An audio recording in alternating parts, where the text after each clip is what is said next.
Sa kabila ng ingay at tensyon sa politika, siniguro po ng pamahalaan na nakatutok ito sa pagtugon sa mga hamong kinaharap ng bansa.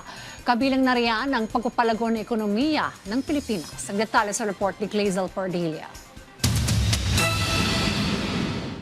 Kumpiyansang Malacanang na hindi magdudulot ng negatibong epekto sa ekonomiya ng bansa ang matinding ingay sa politika.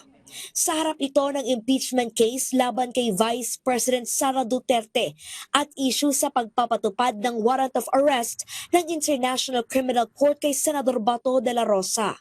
Ang palasyo ayaw maniwala na ganyan na magkakaroon ng negatibong epekto dahil kung ang isinasagawa ngayon ay para makita kung may pananagutan ang ilang tao, mas magandang makita natin ang positibo rito dahil mas nilalabanan natin ang mga tao na maaaring sangkot sa korupsyon. Sabi ng isang international political risk firm, hindi na lamang simpleng bangayan ang nangyayari sa politika. Pinalalala nito ang hindi pagkakasundo ng pananaw at opinyon ng mga tao. Pinatataas din umano nito ang government risk o posibleng paglitaw ng mga problema sa pamamahala dahil sa tensyon sa politika.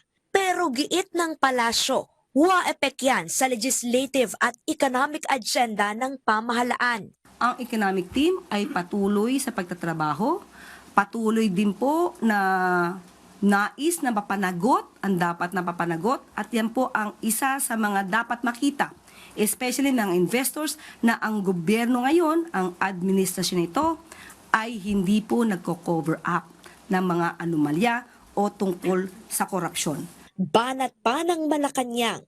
Yung mga tao ang nais lamang talaga ay manira at gumiba ng gobyerno para sa pansariling ambisyon at pansariling interes. So yun po ang dapat nating pinipigilan. Nakipagpulong si Pangulong Marcos sa mga economic manager para talakayin ang isyu sa inflation, paghina ng piso kontra dolyar at mga hakbang na magpapalago sa ekonomiya. Ang economic team po kasi at ang BSP po ay natrabaho in sync, no? In maintaining microeconomic stability and safeguarding the purchasing power of the Filipinos. So lahat po ay dapat na gawin. Sa lahat na makakaya ay dapat na gawin para mapigilan, di ba?